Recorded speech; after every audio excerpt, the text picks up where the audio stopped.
In this video, I'm going to show you how you can embed an iFrame onto your Elementor website so that you can do things just like this on your site, all within Elementor.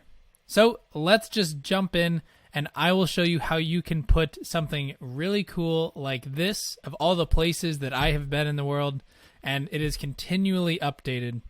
How you can do something like that on your website. Let's get started.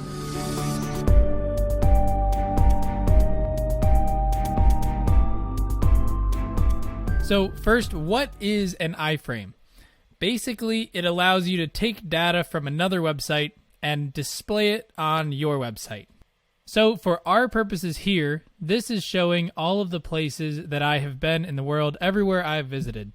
So I put that data into Nomad List. Nomad List is built for digital nomads and lets you look at a country and a city and see how nomad friendly it is. So they have a ton of data on everything about being a nomad. They just allow you to see better where you should live and where you should visit.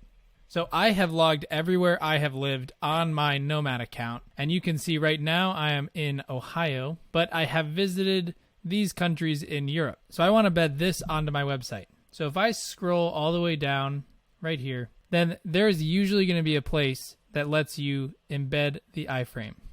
So I can click Embed iFrame. I'm going to copy paste this, go back to Elementor, and then I am going to just search for the HTML widget. I'm going to click and drag that onto my site and then just paste that in. And you can see it is immediately going to display exactly what we just saw. You can adjust this iFrame just a little bit. So you can see the width, you can change this width, you can change this height, which you can see I did right here. So by default it was 315, but I wanted mine to be 480. You can change the background just a little bit, but the background isn't really shown very much. And then you can see the source right here is my account on Nomad List. So really embedding a iFrame onto your website is honestly pretty simple. You just copy paste and then it's right here. But now we can see we have two of them.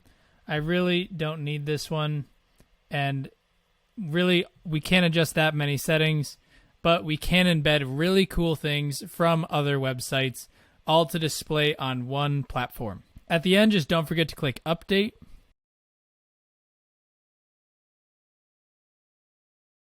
And then again, on my site, I can fully move around with this. I can zoom in, really see all the places I've been. And this is all just within that iFrame in the HTML widget in Elementor. Thanks for watching, and if you enjoy Elementor and WordPress content, make sure you subscribe to this channel.